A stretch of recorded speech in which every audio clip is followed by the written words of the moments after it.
Good evening. I would like to run through some housekeeping arrangements. Please note that this meeting is being recorded and live streamed to the Council's YouTube channel. The stream will be available to watch after the meeting has ended. By attending the meeting, you are giving your consent to be filmed. A notice with further information has been provided in the public gallery. The Council's constitution enables members to remain seated while speaking at this meeting. Under the openness of local government bodies regulations, people may film, record, tweet or blog this meeting, and this is outside the Council's control. I would also like to remind councillors and the other people attending the meeting that the fire exits are to the rear and the side of the room. There are no fire alarm tests planned for this evening. Could I also ask that everyone turns off their mobile phones or switches them to silent so that the meeting isn't disturbed? Councillors are unable to vote on an item if they leave the room during the consideration of that item. Due to a technical issue, the large screen behind me isn't working tonight. The first item on the agenda is apologies for absence. I have apologies from two councillors, Councillor Sandy Forrest and Councillor Woodward.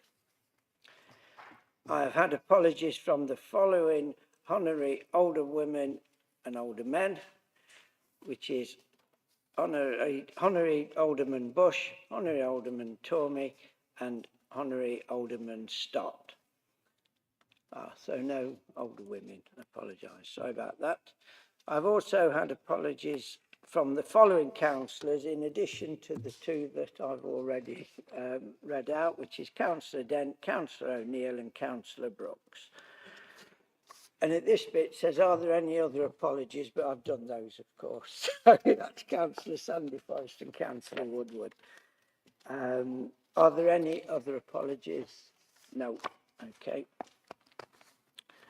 Now, at this point, I would have been asking the Reverend Emily Sharman of All Saints with Holy Trinity Church to say a few words. But unfortunately, she's not able to be here this evening because she's unwell. So we move straight on to the next item on the agenda, which is item 2, disclosures of pecuniary interests and other registrable and non-registrable interests. For information, disclosable pecuniary interests and registrable interests relate to entries that are included or should be included on a councillor's register of interests. Non-registrable interests relate to any other matters. I will now call on the Chief Executive to report on disclosures of interests in the business to be considered at this meeting, which have already been made by councillors in advance of the meeting. Chief Executive. Thank you, Mr. Mayor. I've had no disclosures made to prior to the meeting made to me. Are there any from the floor this evening? Mr. Mayor, there appears to be no disclosures. Thank you. Thank you. Item 3, minutes of the previous meeting. I move that the minutes of the meeting of the Council held on the 12th of May 2025 be confirmed and signed as a correct record. I second the minutes, Mr. Mayor. Thank you. Does anyone wish to raise anything on the accuracy of the minutes? If so, please state the minute number. No, good. Since no issues have been raised, I take this to signify that the minutes are accepted as a correct record. Thank you. I will sign the official minutes I have here with me and pass them to the Deputy Monitoring Officer for archiving.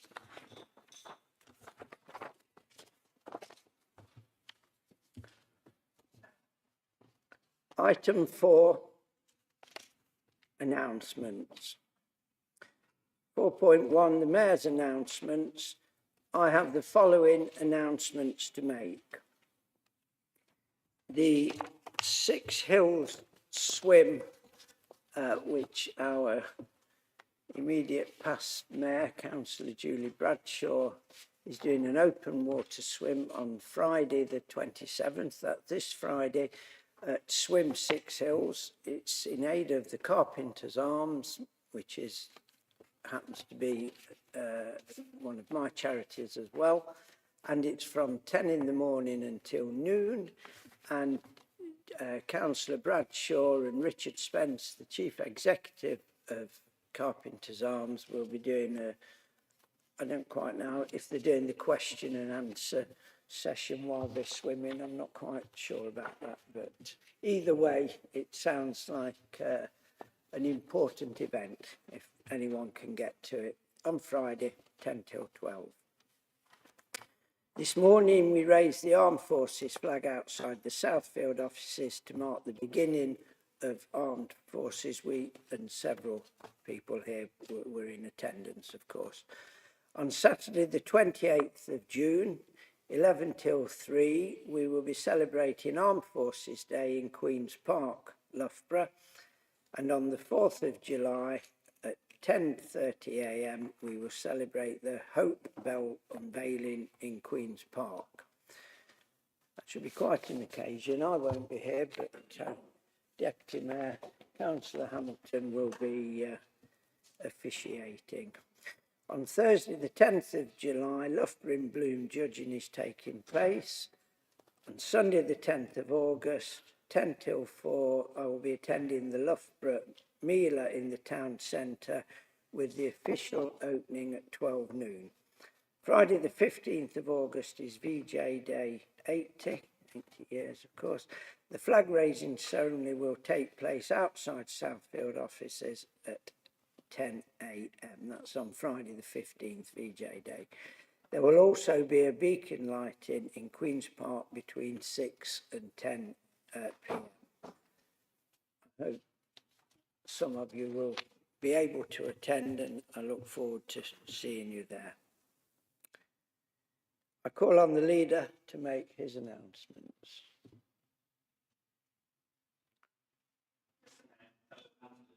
I would like to take this opportunity to provide an update on the progress of the meeting.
Cheers. Thank you very much. Dear Mr Mayor, fellow councillors, I would like to take this opportunity to provide an update on the progress we are making regarding local government reorganisation.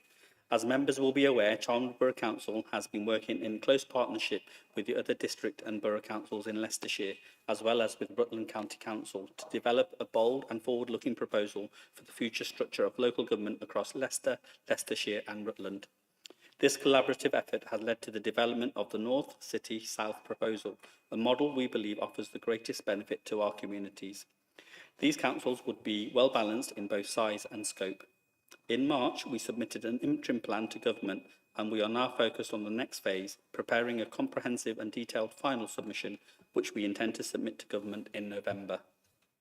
You will also be aware that at the beginning of June, we received feedback from the government about all the proposals put forward for this area.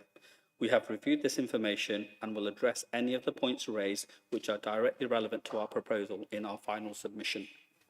Discussions between the leaders of all councils are ongoing, and I want to assure members that I am engaging in these conversations with the seriousness and diligence they deserve. Only last Friday, district leaders, along with Rutland, met to discuss LGR and shape the way forward. I have also met with the City Mayor last week and have had a brief dialogue with the County Council leader earlier today. You will have seen from its interim proposal, the City wants to expand it into various districts, including Charnwood. And while our interim plan proposes no change to the city boundary, we clearly understand the need to further discuss this.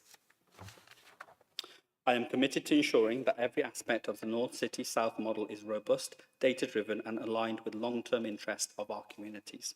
To support this, the Council has recently launched a new public engagement exercise. We are actively seeking views from residents, communities, businesses and organisations through a range of channels, including online and paper surveys, telephone interviews, workshops and focus groups. These efforts are vital in helping us understand the priorities and concerns of those we serve and in shaping a proposal that truly reflects their needs. We have also arranged member engagement sessions to further discuss local government reorganisation. I encourage you to attend if you are able to, but I am also committed to making sure you are kept informed as we move forward. As elected members of the Council, your views are critical in this process. I now turn to our staff. They will have just as many concerns as members do around the proposals and what it means for their jobs, prospects and future. When the proposals first came out, I did say that it remains business as usual and our priorities remain having an efficient and effective council. This hasn't changed, but I must recognise the challenges the Chief Executive faces in recruiting and retaining staff. Therefore, I have asked him for a report to Cabinet on how we can enhance and improve our staff retention and recruitment in the face of LGR. The Government has made it clear that change is necessary. As someone who has had the privilege of representing Loughborough and Charnwood for many years, I am determined to ensure that we secure the best possible outcome for our communities. I am sure you share that ambition and I look forward to your continued support and engagement in the process. Thank you.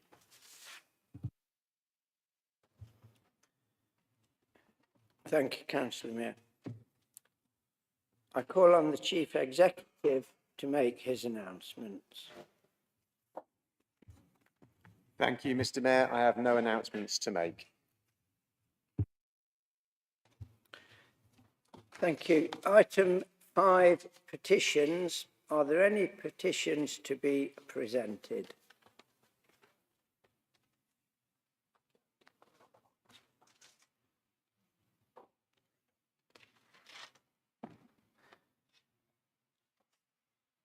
So if there are no petitions, we can move on. Yeah. There being no petitions, we move on to item 6. 6.1 Annual Scrutiny Report. I call on Councillor Charles to propose the item.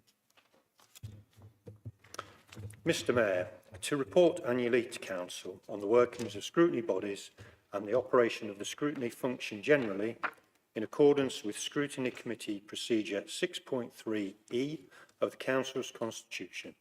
I move that the work of scrutiny during 2024-25, as set out in the Annual Scrutiny Report 2024-25, attached as an annex to this report, be noted.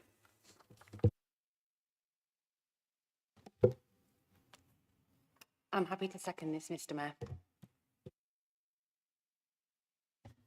Councillor Needham, do you wish to reserve your right to speak? I do wish to reserve my right to speak. Thank you, Mr. Mayor.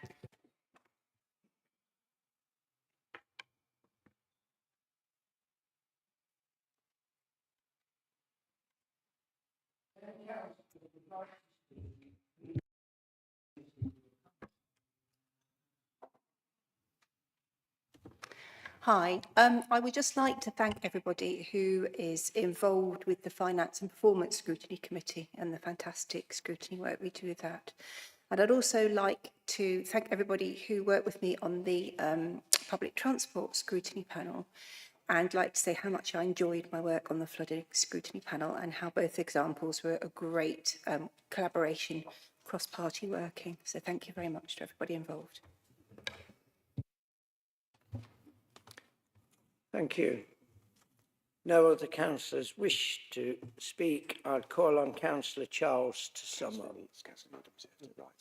And Councillor Needham has reserved her right to speak, of course.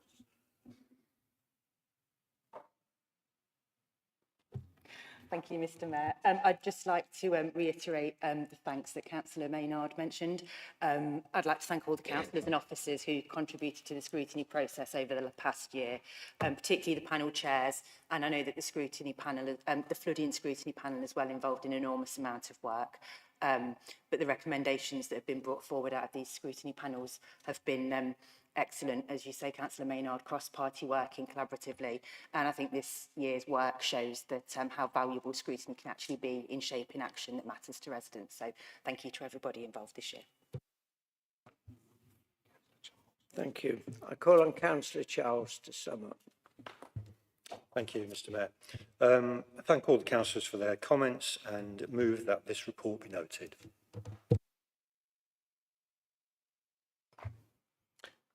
I'm now putting the motion to the vote. Please use your consoles to vote.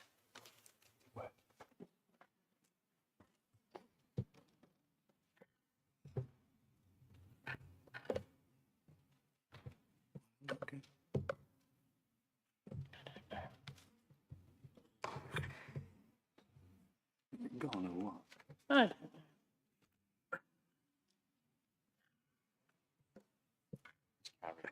The vote is carried. We've got two consoles over this end not working, but it's unanimous anyway.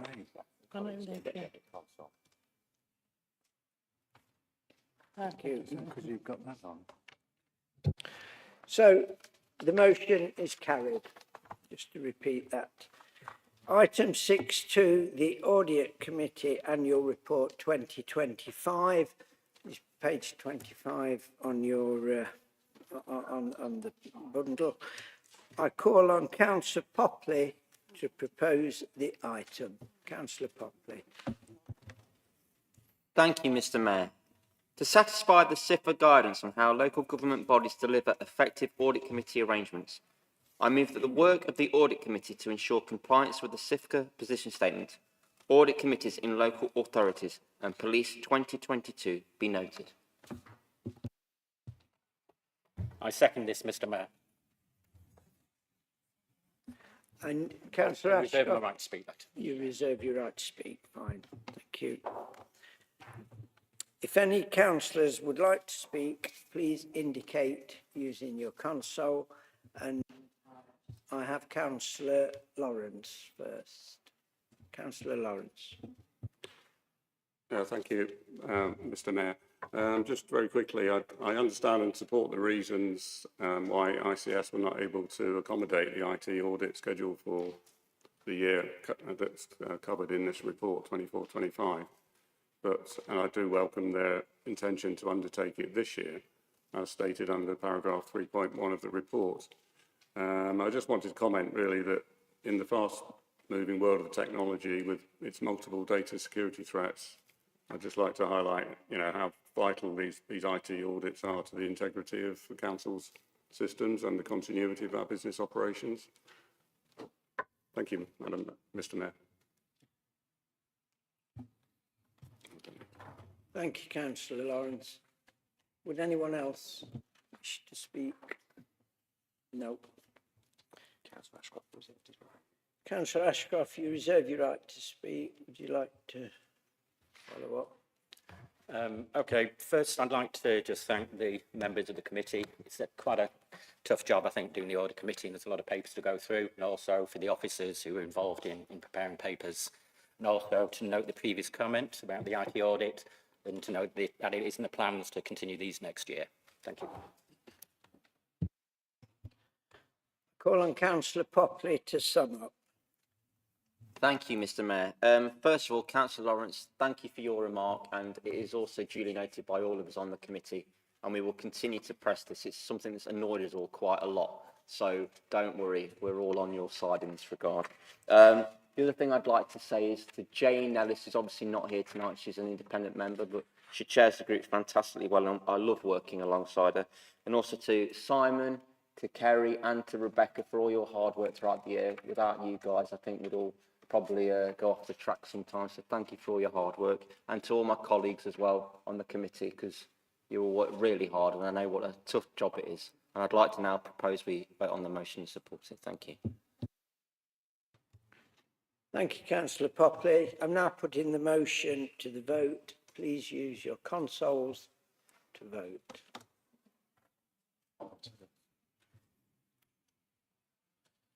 Let's just see. If Plus two. they're voting yes. Let's just see if everybody else has voted. Okay. A couple more still to vote. Yeah. Just a couple more votes to come in, we think, unless someone else's isn't working, apart from Councillor Tillotson and Councillor Mear. Councillor Mear, can I just ask you to try voting? No. Okay. Stop that. Let's vote. Thank you. Either way, the motion's carried. It's a unanimous vote. Thank you.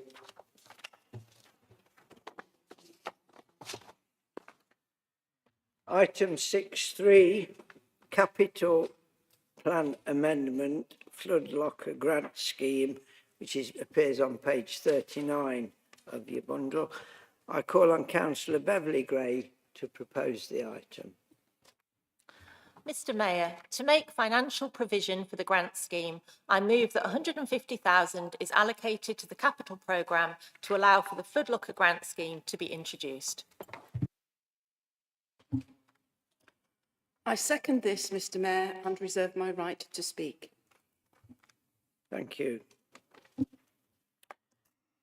If any councillors would like to speak, please indicate on using your console.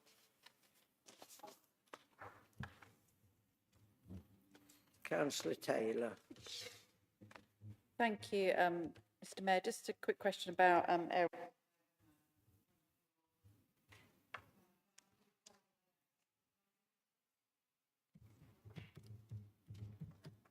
Around here.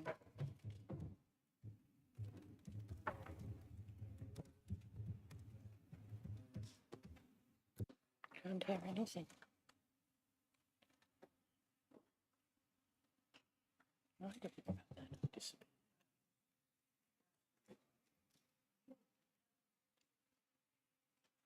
Sorry, I'd not switched my thing on, that's why. Councillor Fryer, do you wish to speak? Right, okay. Councillor Needham. Councillor Needham, tell me you did. I Please. did, yes. Can you hear me? Thank you, Mr Mayor. I just wanted to say that I really welcome this proposal for the flood locker scheme. Many of our communities have been hit incredibly hard by flooding in recent years, some on multiple occasions, and the disruption and the damage and the distress it causes is absolutely enormous. And I know as a borough council, our powers around flooding are really quite limited, but I think this scheme shows something, a real practical, tangible step that we can take, and it means that local flood wardens and volunteers are going to have what they need close at hand when the flooding happens. And I know that that makes a real difference on the ground, and I know this will be welcomed by the communities I represent, and I imagine many others. And I just particularly wanted to thank the officers for the speed at which they've brought this. It's really positive move, as said, for communities, and just wanted to put on record the thanks for the officers and members that did bring this on time. Thank you, Mr Mayor. Thank you very much. Councillor Boker. Thank you, Mr Mayor. I agree with Councillor Needham. We are also a flood area and we do have flood wardens. It did happen in the last flooding issue that we had that actually there were no sandbags in Wymeswold. So those houses at risk couldn't bag up, as it were. And I just hope, I totally agree with this money being spent on the lockers, but we just have to make sure that they remain fully resourced for any situations that might occur. Thank you. Thank you, Councillor Boker. Councillor Angray, do you wish to, you reserve your right to speak, do you wish to do so? Yes, very briefly, I would echo the comments that have already been made. There is provision for areas that don't have a parish or town council. And I would also like to thank the Flooding Scrutiny Panel for their excellent work and this recommendation. Thank you.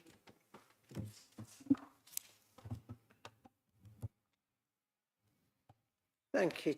Councillor Fox. Hello there. Just to say, this is very much welcomed. Corn was hit by flooding quite badly over the last few years. Certainly, one of the issues I've talked to residents about is sandbags and trying to source them, and they're not sure where to source them from, and feel at times they've been pushed back from different organisations. So, in essence, what's proposed here is really welcomed. I just have one query, which is the longevity of it, because if you get a grant of, for example, 10 grand, which is great, and then the locker gets resourced, things like aqua snakes are, they're not often reusable. So what is the plan for being able to, once you've stocked it, in the long run keep stocking? Because we just need to be careful we're not going to create a dependency on a flood locker for a village, and then there's not going to be a grant in a few years' time, and everyone's used to getting the aqua snakes from there, and then they run out. So I just want to raise what's the longevity or what's the long-term planning for keeping them stocked. But I think it's a great idea and I really welcome it. Thank you. Now, I got this round my neck a bit here because I asked Councillor Gray to sum up before I'd noticed there was something, you were on the console, which I don't, it was my fault probably. And we've now got Councillor Roberts, but I'm afraid, Councillor Roberts, we've got to go to the summing up now because that's the procedure. So I call on Councillor Beverly Gray to sum up, please. Thank you. And I thank members for their comments and their questions. So regarding the longevity, Councillor Fox, these are discussions that we will be having in order to ensure that we can keep this scheme sustainable for communities. Councillor Taylor, the concern you expressed was one that I had. So we are saying that grants are available to properly constituted residents groups in areas that don't have a council, Loughborough being one of those, but we will also monitor any other areas where we feel, you know, they are affected by flooding and potentially do not have either groups or councils to apply for these grants. And I'd just like to echo the comments already. I'm delighted to bring forward this scheme. It's a very prompt response to one of the recommendations from the flooding scrutiny panel. We do know that we need to recruit more flood wardens, and the Resilience Forum is currently engaged in that work. And I also thank the scrutiny panel for their other recommendations. Some aren't in the direct remit of Charnwood Borough Council, but I want to assure members that we will do everything in our power to bring the other actions to fruition as well. Thank you. Thank you, Councillor Gray.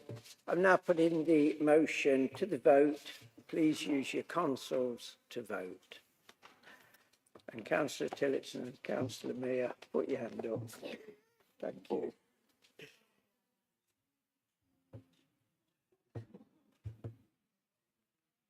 Again, the motion is carried. Thank you.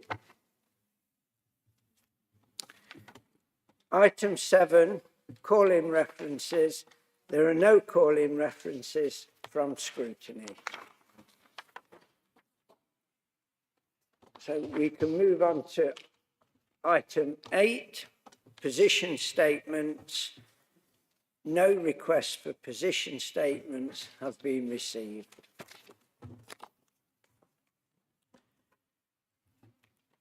Item 9, motions on notice. There is one motion on notice on the agenda submitted in accordance with full council procedure rule 9.12. The motion was submitted by the Green Group and is about the habitat and biodiversity issues, planning and infrastructure bill. So item 9.1, habitat and biodiversity issues, planning and infrastructure bill. The details are all on page 45. Councillor Infield, would you like to introduce the motion on notice regarding the habitat and biodiversity issues, planning and infrastructure bill? Councillor Infield. Thank you, Mr. Mayor. So this is very much a Green Party motion, as the environment and habitat and wildlife is all a key concern for us. So this follows the continuing and worrying decline in the natural environment over recent years, as evidenced, for example, by the State of Nature Report 2023.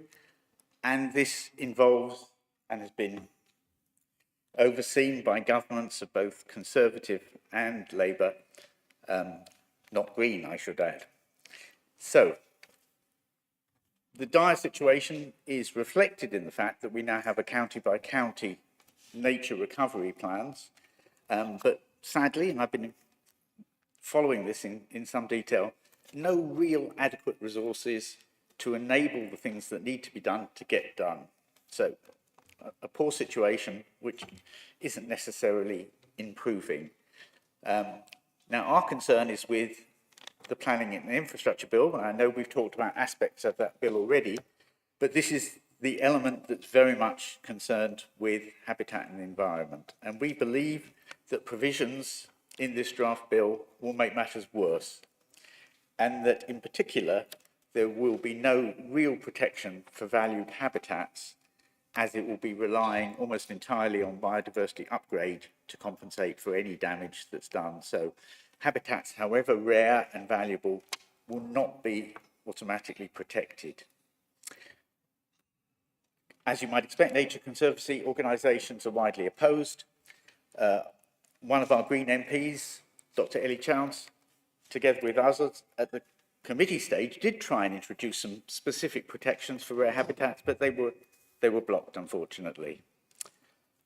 Recent scrutiny of the draft bill by legal experts has concluded that hundreds of the rarest habitats could suffer as a result of lacking real protection. I do note positively that large numbers of Labour MPs have expressed their dissatisfaction with the draft and would wish to see it amended. Thank you very much.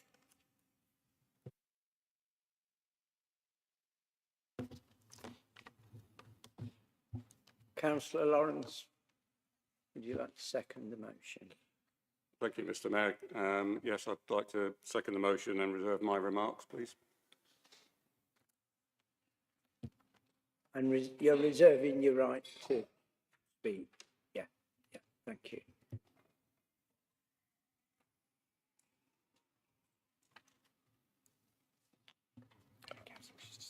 If any councillor would wish to speak, please indicate using your console. And I have Councillor Boker. Thank you, Mr. Mayor. I'd like to propose an amendment to this motion, and can I quickly explain my reasons why? We thank the Green Group for submitting this motion, which addresses an important planning consideration. Overall, I was prepared to support the motion in its current form, as I believe it addresses, as they say, some important weaknesses in the current format of the Labour Planning and Infrastructure Bill. However, I have to disagree with your opening remarks. You comment that there has been a damaging loss of biodiversity under successive governments, naming the Conservatives in conjunction with Labour.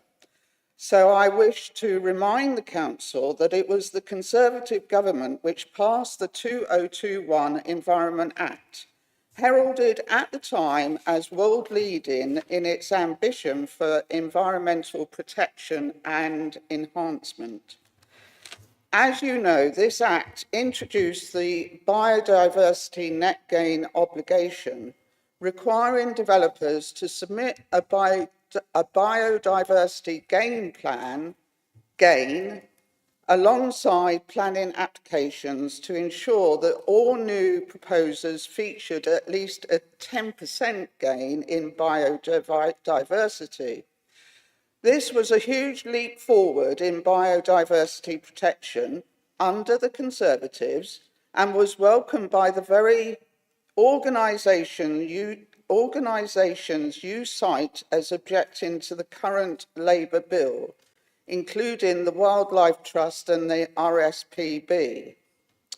Indeed, having raised inquiries about the implementation of the BNG obligation with our own planning department, I understand that the first full report monitoring its success at a local level is only expected to be available at the end of this year.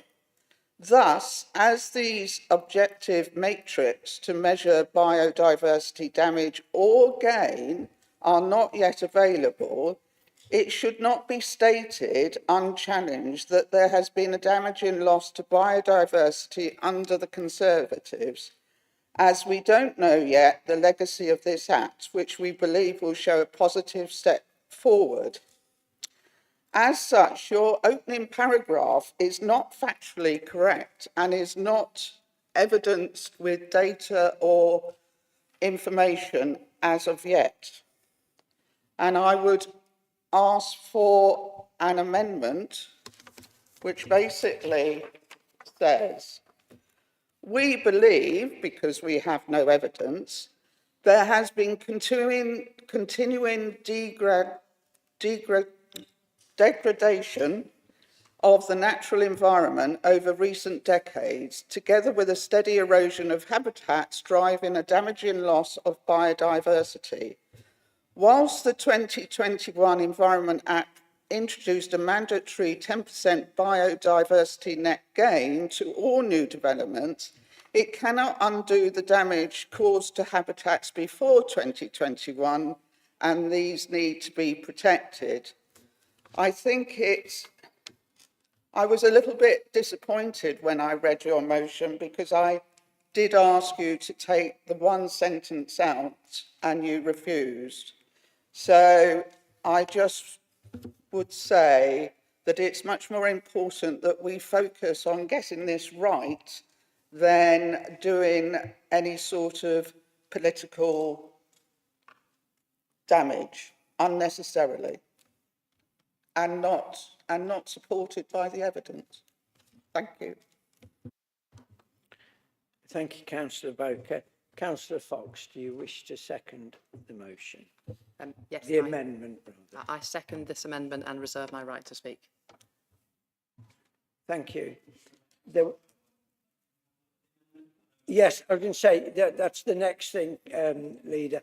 We're now going to have a 10-minute adjournment while Democratic Services circulate the amendment. We're not leaving the room at all, but we will be a 10-minute adjournment. Thank you, Mr.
on the amendment now. So if you wish to speak, you indicate on your council, and you have 3 minutes each. And Councillor Fox. Good evening, all. I support what I perceive to be a very reasonable amendment for the following reasons. Simply, it's just a point of credible democracy. I find it difficult to support a motion that I believe contains an unsubstantiated and potentially inaccurate statement, which portrays an unfair summary of the recent government legislation on environmentalism. The claim that there's been a damaging loss of biodiversity under the Conservatives, I cannot speak for Labour. I do not believe such a statement should be allowed into a forum such as this unchallenged. That's the heart of democracy, to scrutinise and to challenge where appropriate. Just to reiterate a few things, there's obviously the Conservative Environment Act 2021, which introduced what was heralded at the time as world-leading, the biodiversity net gain obligation.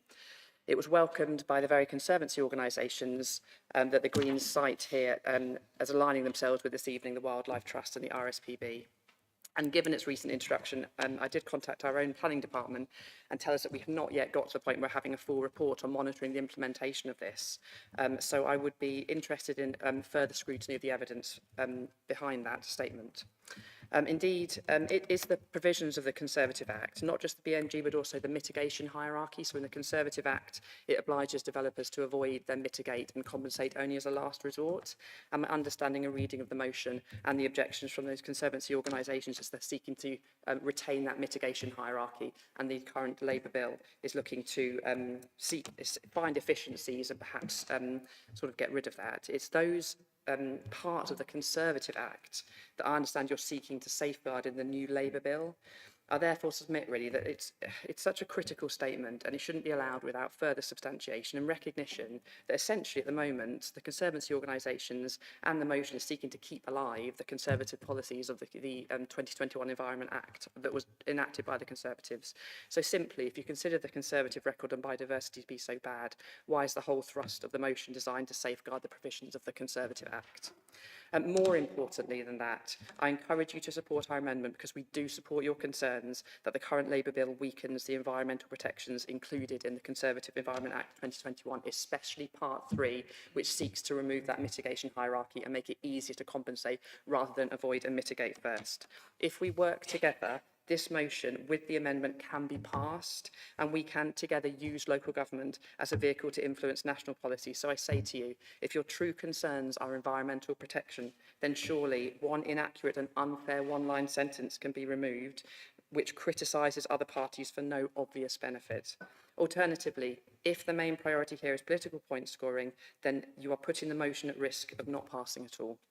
Are you serious about the motion? Are you serious in safeguarding the best interests of wildlife? If so, make the amendment, delete a sentence which adds little value to what you are trying to achieve. All the council therefore resolves would be kept. It's minor in the scheme of things, then we can support you. I feel a little bit like you have handcuffed us. It's counter to integrity to support something that I perceive to be unsubstantiated, inaccurate and unfair. Remove it and then we can help. Thank you, Councillor Fox. Councillor Haynes, would you wish to speak? Yes, thank you, Mr. Mayor. I'm sure we welcome the 2021 Act and the measures to increase biodiversity by 10%. However, studies show that animal species overall have decreased by 19% since 1970 when measures records began, and biodiversity has overall decreased by 13% in the same period.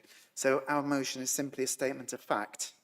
That is obviously overall governments, and I suspect the people who drafted the 21 Act would have appreciated that and accepted that, or they wouldn't have put in the 10% biodiversity net gain measure. Councillor Snart. Press again. No. Thank you, Mr. Mayor. I do take issue with this statement in the first paragraph. The process has been taken under successive governments, both Labour and Conservative. Why do I say that? Under the Environmental Act, developers in England now have to have regard to the mandatory biodiversity net gain, BNG. Developments large and small have to be delivered a minimum of 10% BNG on habitats. This delivers better quality natural habitat than there was before the development, seeking to ensure that habitats for wildlife are left in a measurably better state than they were before the development had taken place.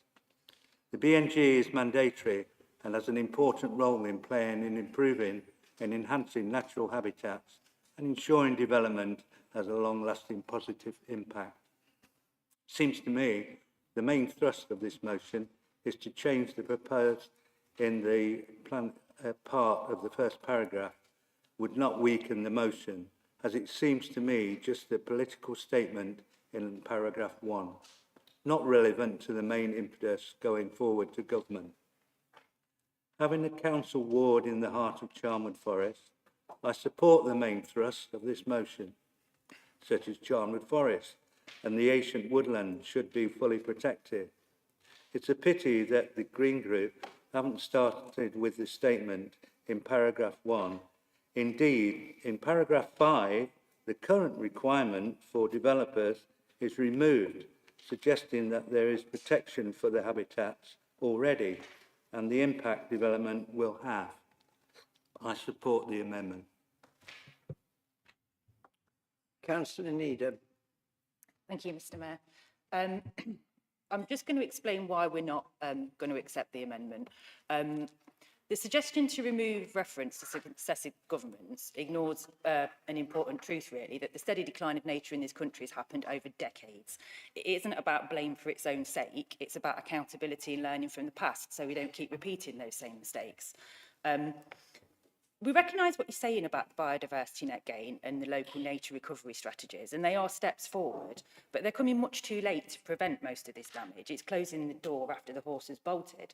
They're welcome, but they don't undo the decades of damage that we've been talking about, deregulation or building being prioritised over green spaces. We think the public expects honesty from us, and acknowledging that successive governments have failed to stop nature loss isn't divisive. It's a necessary first step to doing better. And I think actually this amendment is actually proving our point for us, because it says quite clearly here that the damage occurred before 2021. Which governments were in charge prior to 2021? Thank you, Mr Mayor. Councillor Blackshaw. Thank you, Mr Mayor. I would like to echo the sentiments that Councillor Needham just stated. Councillor Boker said that in 2021 the Tories told us that they had a world-leading Environment Act. But what did the Act actually deliver? It was another piece of watered-down legislation that pandered to big business and bureaucrats. Sewage is still being pumped into our rivers, air pollution targets are still a mile off standards, and the Treasury was made exempt from environmental duties. The Conservatives, in my opinion, dodged real action while claiming global leadership. It was too little and it was too late. We need real independence, real enforcement. The original motion was clear on this, and that's why I will not support this amendment. Thank you, Mr Mayor. Councillor Baines. I think in the spirit of unified, it sounds like our Labour colleagues would vote for the original. We won't unless we've got the amendment. Wouldn't it be nice to have a unified house on this particular issue for what seems like a very small point? And that very small point is that we're saying take the politics out of this. It's a statement of fact that the 2021 Act came in. We agree with you. There has been insufficient attention paid to this. Not since 1970, for centuries. And so, are we really going to say that because the two parties of Labour and Conservatives have been dominant over that time, that they've neglected it when the full understanding of what needed to be done wasn't apparent at that point? So it seems to me that in the spirit of unity, we would urge you all to accept the amendment, and then we can have a unified house on this issue. And that would be tremendous. What would that say to our residents? Thank you. Thank you. Councillor Forrest.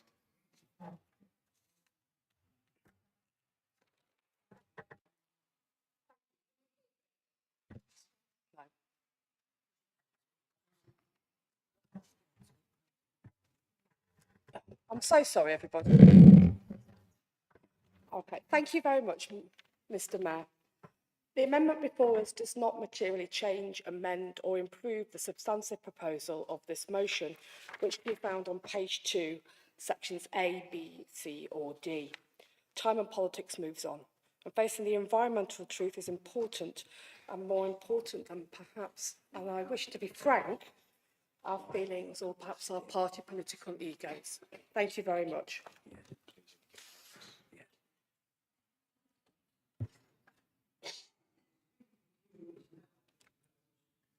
Sorry, the speaker queue is now closed, so Councillor Infield, would you like to sum up? I'm not sure that's technically what I should be doing, should I?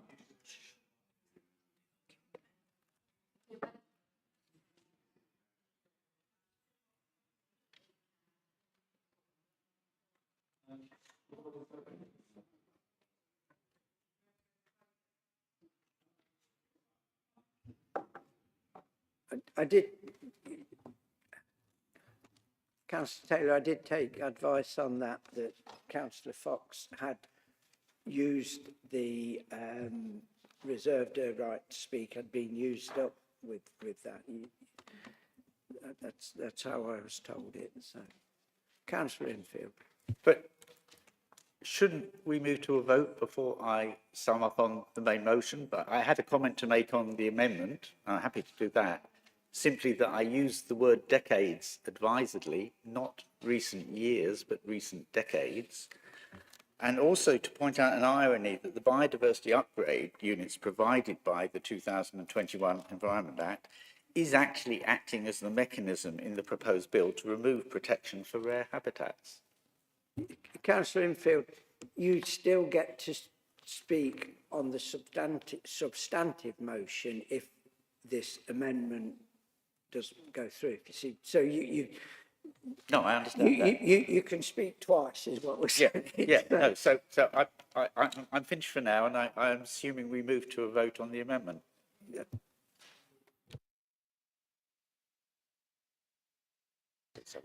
Right. We're now voting on the amendment, but because at least one console isn't working, we're going to do it on a show of hands. So the vote for the amendment, please show your hands for the amendment. Let's just top those up. Let's have to vote for the amendment as well. Okay. And then vote against. And against.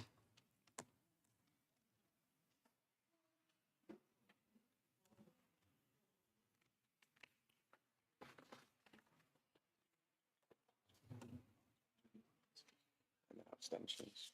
Any abstentions? No, so that vote is lost. So the vote is lost. So we now return to the substantive motion. So at this point, we need to open the queue on the substantive. Does anyone wish to speak on the substantive So motion? does anyone wish to speak on the substantive motion? Please indicate if you do on your console. Councillor Wesley. Can you hear me? Yeah, good. Broadly speaking, I think the motion's excellent, but I think it's been unnecessarily politicised. I think, to be quite frank, I think on all sides, the Greens have put forward a motion and criticised others completely unnecessarily. And to be fair, I think on our side, we seem to have got ourselves in a tiz because the Greens have had the temerity to challenge our record. I mean, so what?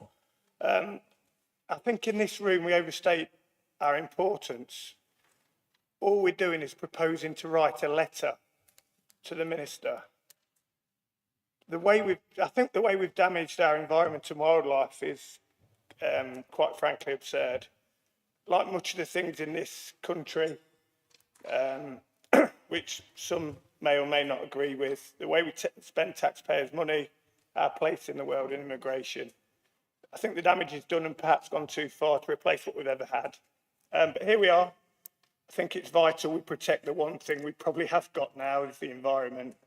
And in Cornham, Mount Sorrel Castle, where I'm a very proud borough councillor, the quarry's a big issue.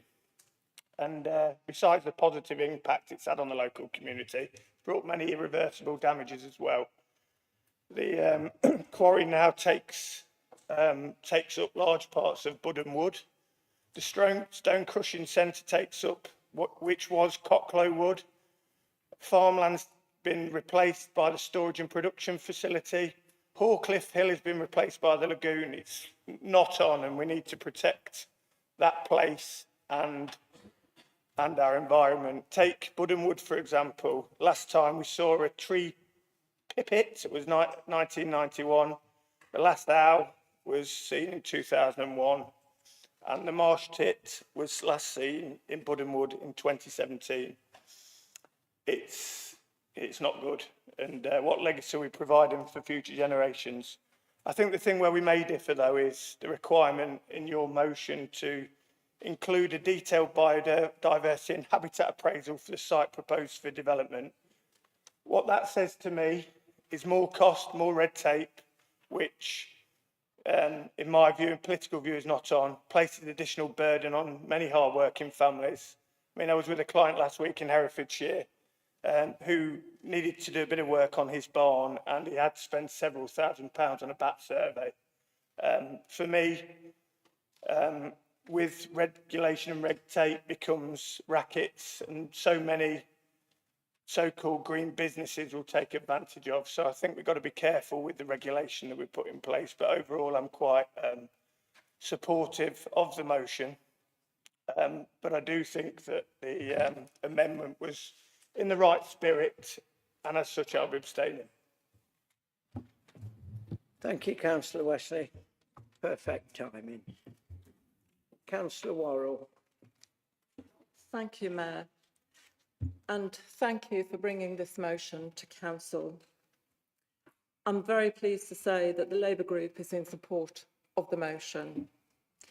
And as has already been stated, it is a shame about the amendment going back into politics, because we have already heard that for decades, biodiversity and nature in this country has been depleted.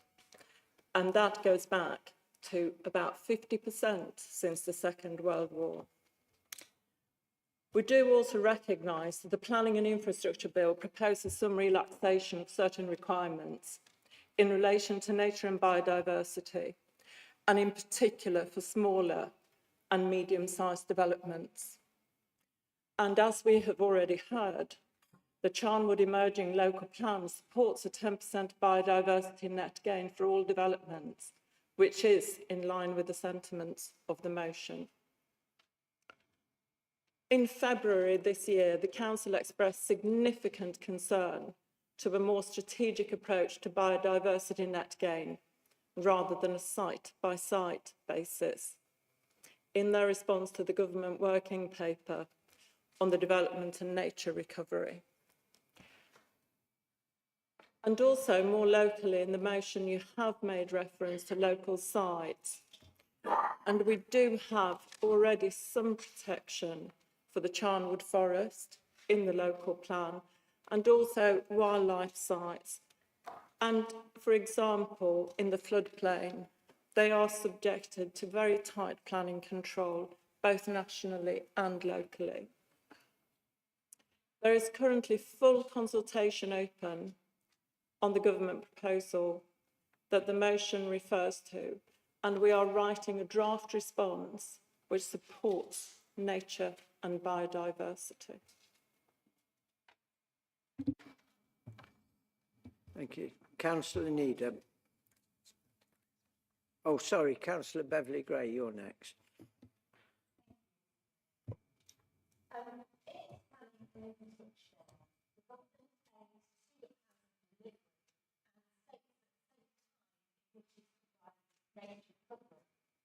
As the UK is one of the most nature-depleted countries in the world, the government's commitment to nature recovery is promising.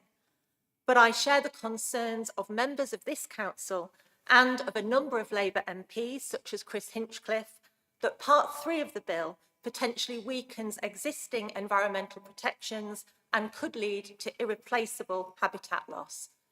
For this reason, I support the motion put forward by the Green Group and would wish to see amendments to the bill that ensure that nature is not viewed as a blocker to development, but recognises that nature recovery and development have to go hand in hand. Thank you. Councillor Seaton, you wish to speak? Thank you. I want to express my serious concern about the government's proposal to exempt small housing developments from delivering biodiversity net gain, and the suggestion that medium-sized developments, those between 10 and 49 homes, would soon follow. This is a deeply flawed idea and risks undermining the very purpose of BNG and our wider efforts to restore nature.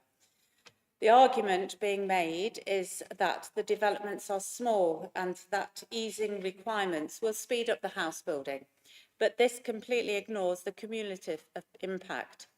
Thousands of small developments across the country add up to a major loss of habitat, biodiversity and ecological connectivity.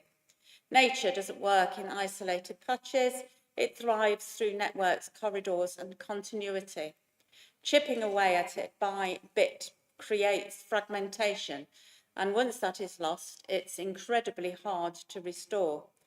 Biodiversity Next Gain was introduced as a way to ensure that the development didn't just avoid harming, it actively contributed to nature recovery. Weakening those standards sends the wrong message. It says that the convenience and short-term targets matter more than long-term environmental resilience. And let's be clear, this isn't about preventing homes from being built. It's about ensuring homes are developed reasonably, with nature in mind, and done well. BNG can add value to the developments, improve well-being for residents and enhance the wider landscape. It should be seen as good planning, not an obstacle to it. Diluting these requirements may offer a short-term fix for house builders, but it's a long-term setback for nature and communities. We should be strengthening our environmental protections, not scaling them back, just so that we can build houses quicker. Thank you. Councillor Corrie-Loseley. Thank you, Mr. Mayor. Can you hear me? Yeah. This motion is reasonable, it's well written, and I'd find it hard to argue with any of the specific points it makes in isolation. With that in mind, I'm happy to support it tonight, as I know lots of my Labour colleagues are. However, I do feel honour bound to point out that the National Government has made a commitment to build 1.5 million homes by the end of this Parliament. This is a highly ambitious goal, but it's undoubtedly a laudable one. And all members in this room will be aware of the severe need we have for house building and infrastructure in this country, after many years of demand far outstripping supply. The Planning and Infrastructure Bill seeks to address this shortfall by streamlining the planning process and ending the bureaucratic quagmire that restrains much needed development. As I already said, there's nothing unreasonable about this motion, and it's definitely noble in its intention, both reasons why I'm pleased to support it.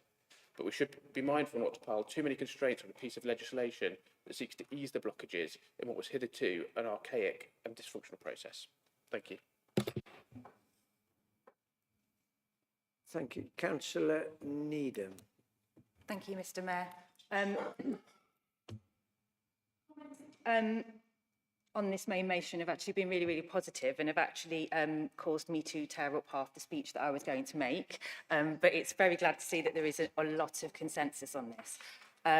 Just in answer to what Councillor Corrie-Loseley was saying about the need for new homes.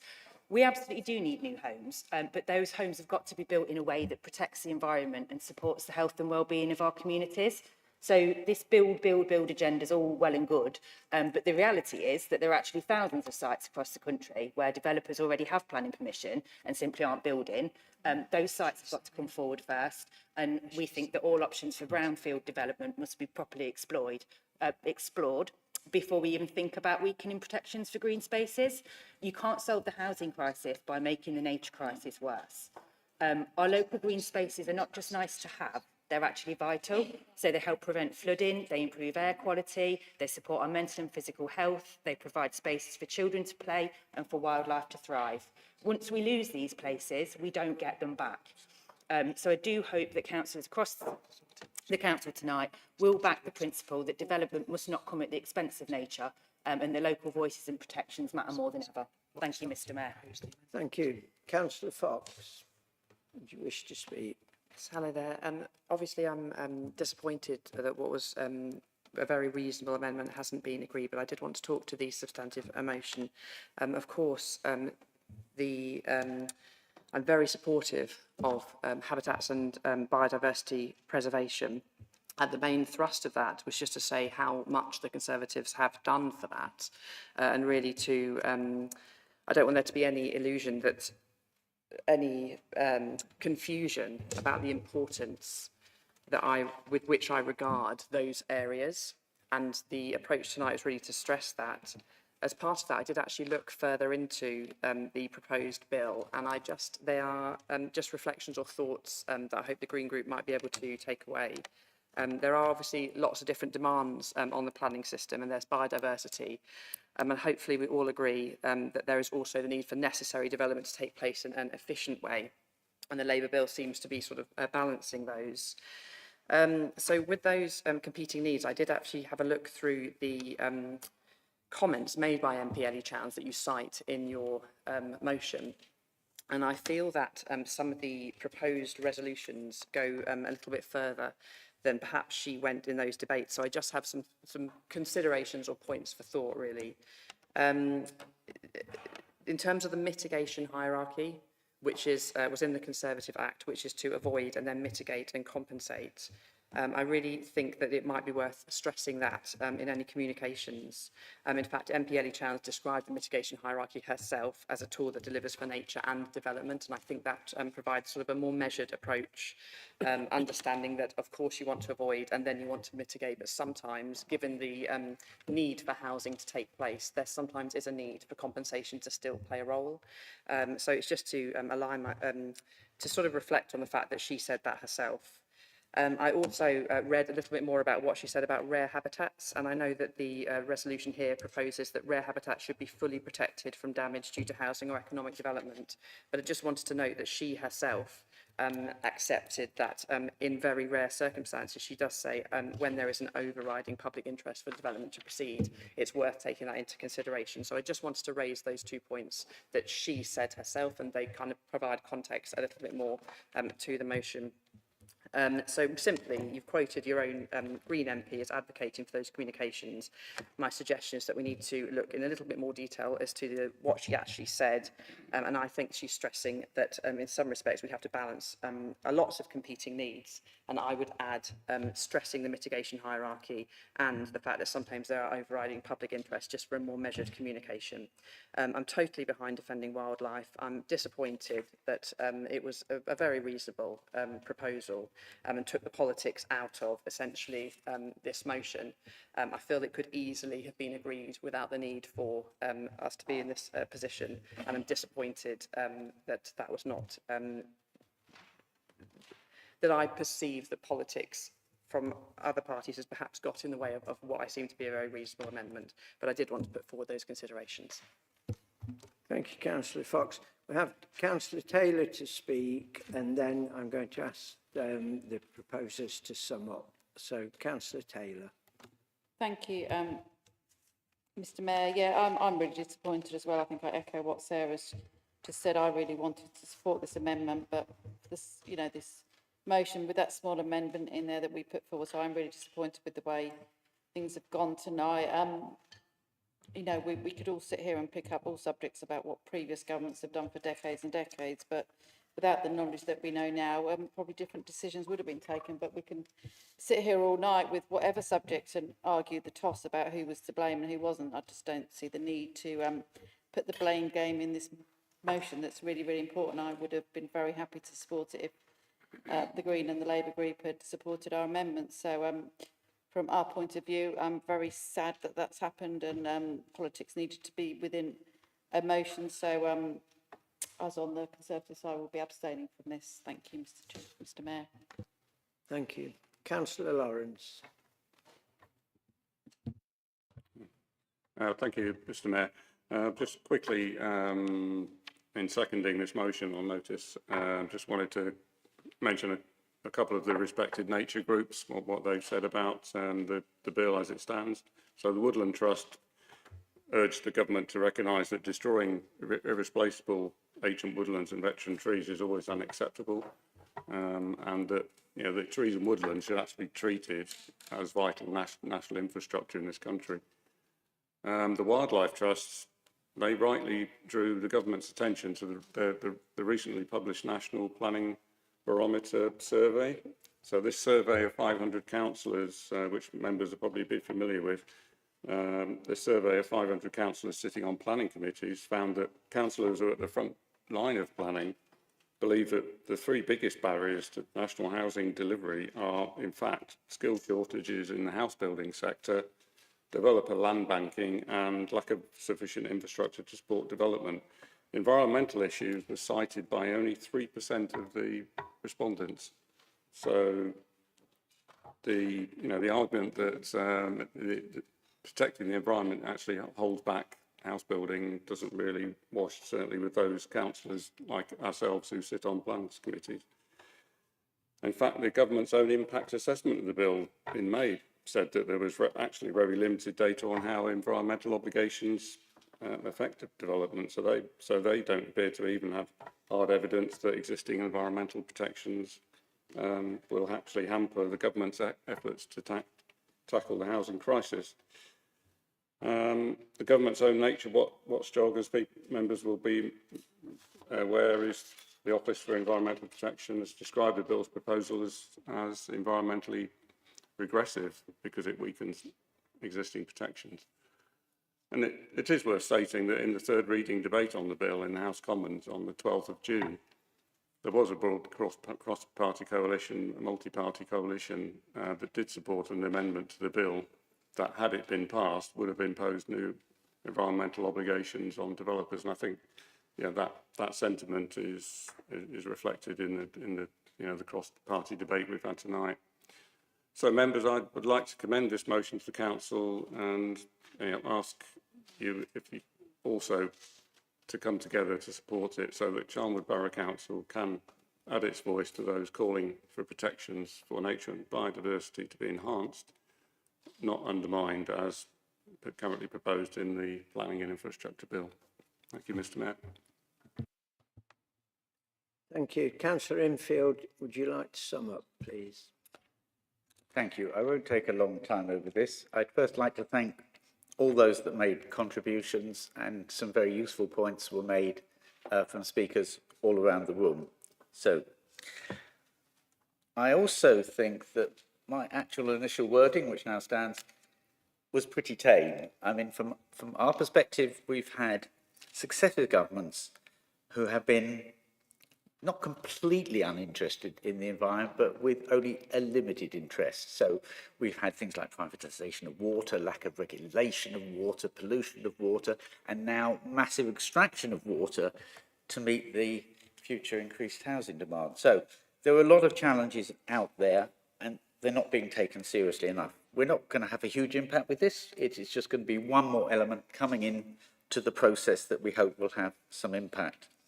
Now, Councillor Baines asked for unity on this key issue of the environment, and I would like to see that. Let me point out that we've just heard, I wasn't expecting that Labour members here have distanced themselves from their party. They're critical of this element of the legislation that their own party is proposing. So the fact that we seem to have some people up in arms because I've mentioned previous Conservative governments and their lack of commitment to the environment, I could have been much more aggressive in my wording. I thought I was pretty tame.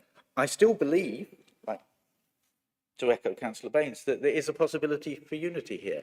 There is no reason with the wording as it is, given the lead taken by Labour members here, for members opposite to vote against this motion or abstain. I think they should be perfectly content to be critical of some things that their past governments have done, appreciative of some of the things they have done that have been positive, like the 2021 Act, and vote accordingly. But I leave that with their consciences. Thank you. Thank you. I'm now putting the motion to the vote, and we're doing it with a show of hands as before because the console's not working. So everyone in favour of the motion, the substantive motion, please vote now.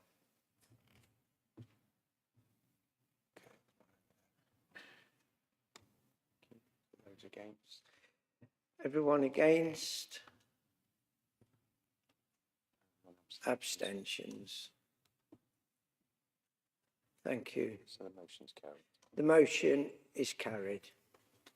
Thank you very much.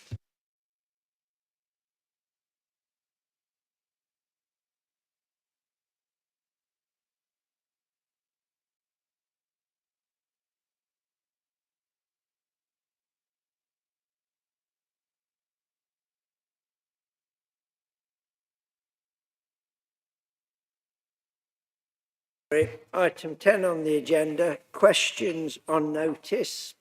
As a reminder, the questions that councillors have submitted and the answers to them are in the supplements pack.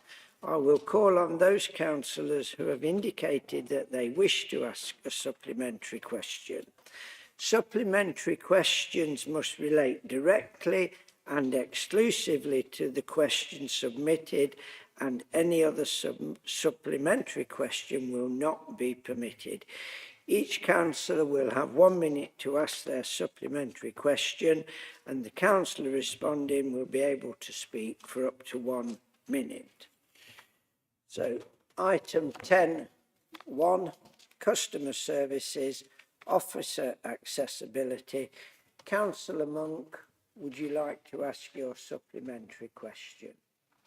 Thank you, Mr Mayor, and I'd like to thank the lead member for her response. However, given the 213% increase in call volumes and the acknowledgement that wait times have been longer than desirable, will the council commit to setting a clear public target for maximum wait times and regular reporting on performance against it?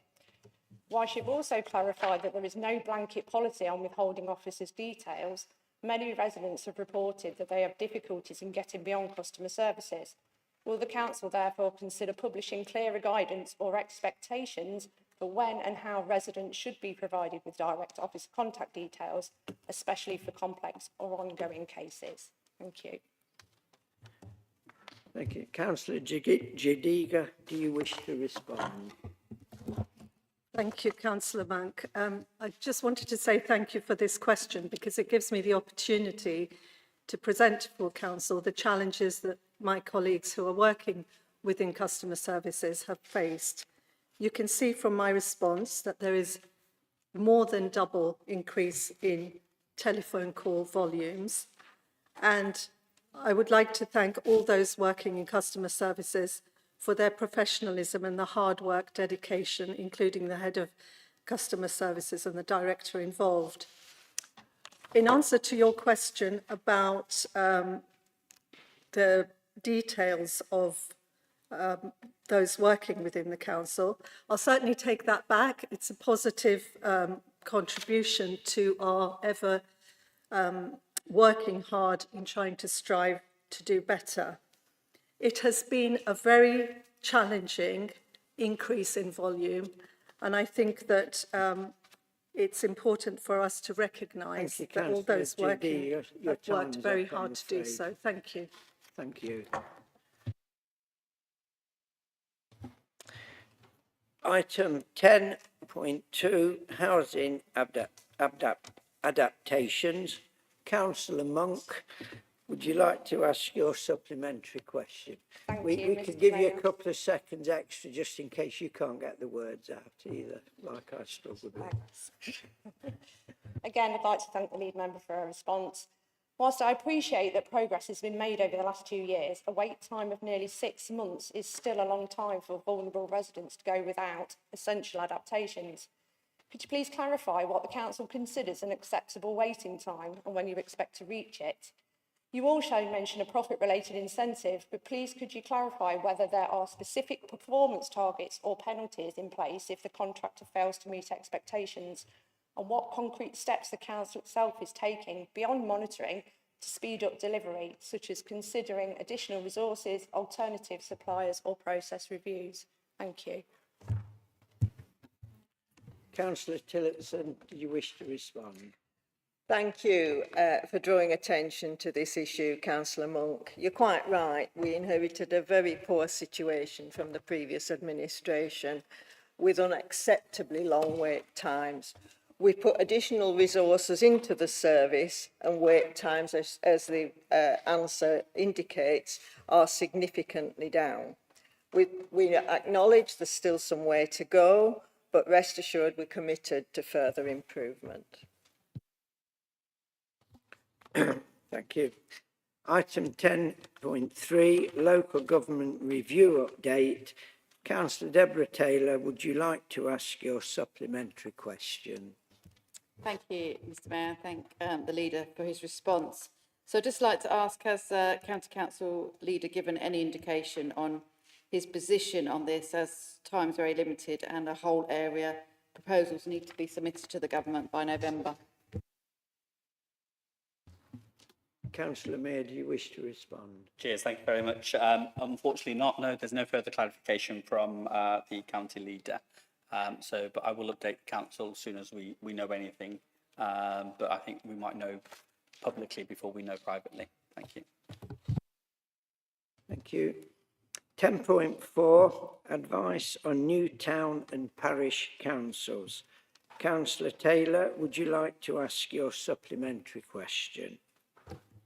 Thank you, Mr Mayor, and I thank the leader again for his response. I think we do need to clarify with the government what their plans are, because I think there'll be a lot of town councils coming forward, and I think we'll just end up replicating what we've already had, so we won't make any savings. So with that in mind, would there be a plan to just continue with the precept similar to the Loughborough special expenses if we create a Loughborough town council? Councillor Mayor. Cheers, thank you very much. Thank you very much for your question. I think the precept, or the matter of the precept, will be for the new town council when it comes to fruition, and then those town councillors, I was going to call them parish councillors, but town councillors will decide what the precept is going forward. At the moment, we do charge Loughborough special rates, and it's listed here. I don't expect that to go up any substantially at all, but obviously, if it does, as the paper says, or the answer says, we will be debating this in the autumn in Cabinet. Thank you. Thank you. 10.5, St Peter's Court. Councillor Needham, would you like to ask your supplementary question? Thank you, Mr Mayor, and thank you to the lead member for the response. I do still have concerns about the way tenants are being encouraged to apply for alternative housing. They feel very pressured to apply now or risk fewer options in the future, which is causing them significant stress. There also seems to be confusion among these residents about whether the closure of St Peter's Court is definite. So some are being told that the court definitely will close, and others are being told that there's going to be a consultation and further decisions to be made. This mixed messaging is leaving residents really uncertain and anxious. Could we clarify whether the closure is certain or if this is still part of an ongoing decision-making process? Thank you. I can be very brief here. It's still part of an ongoing decision-making process, but it is worth adding that our sheltered accommodation is generally under-occupied, mainly because people don't want shared facilities nowadays. And the council has known about this issue for a decade, longer than a decade, and we can't leave things as they are. Thank you. Item 10.6, support for armed forces veterans. Councillor Snart, would you like to ask your supplementary question, please? Thank you, Mr Mayor. In my view, Leicestershire has a proud record in helping veterans through the delivery of the Armed Forces Covenant. Therefore, would it be appropriate for the lead member to use her influence with government to ask one of the new new Valor support centres to be located in Leicestershire? Also, would the lead member update members with information on the recent successes and any new initiatives that have been delivered for veterans through the Armed Forces Covenant?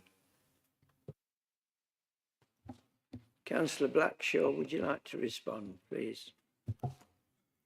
Thank you for your question, Councillor Snart. We are still awaiting the appointment of a regional field officer. It would be nice if we could manage to get one located within Leicestershire. I will certainly be asking the MPs that I come into contact with that they consider that placement. When we've been informed of what is expected of us and we've ascertained how it will be delivered, and we will make sure that it is communicated to on the veterans pages of the website, social media, email bulletins, etc. And we will distribute the information through our partner organisations and stakeholders. I think even if we don't manage to get a centre directly within Leicestershire, we can still manage to very much support our veterans. Thank you. 10.7, housing stock energy efficiency.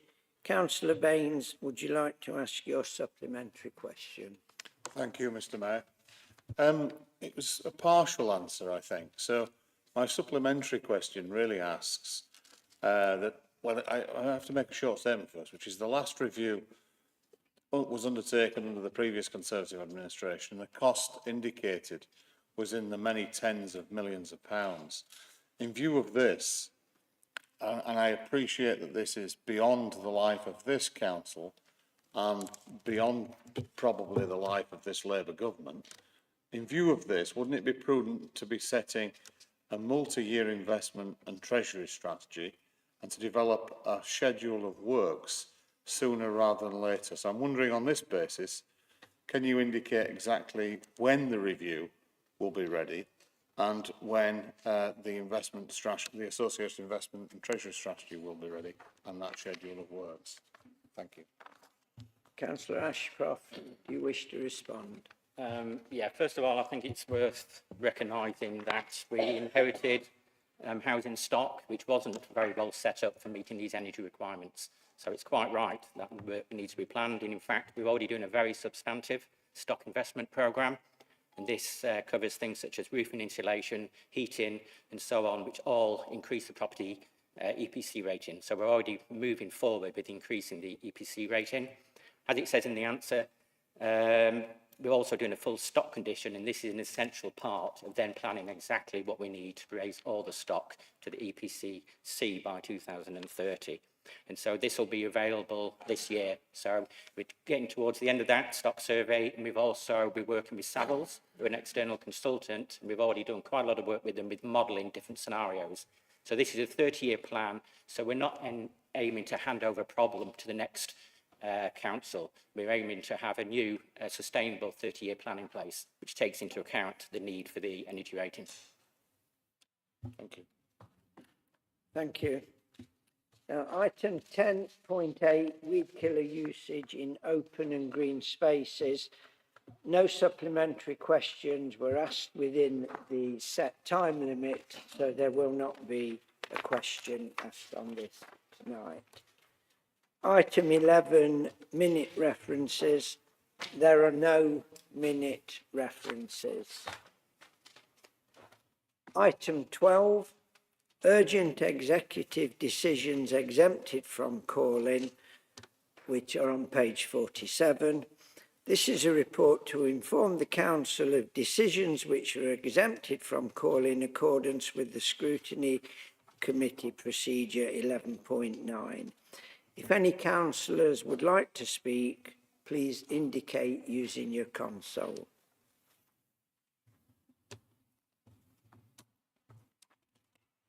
Right. There was no indication there. So I'm now moving on to item 13, appointments to committees. The following changes to committees have been made under officer delegated authority and are for noting only.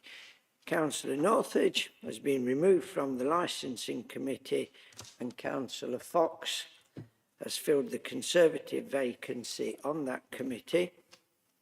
Councillor Fox has been removed from the Appeals and Reviews Committee and Councillor Fryer has filled the Conservative vacancy on that committee.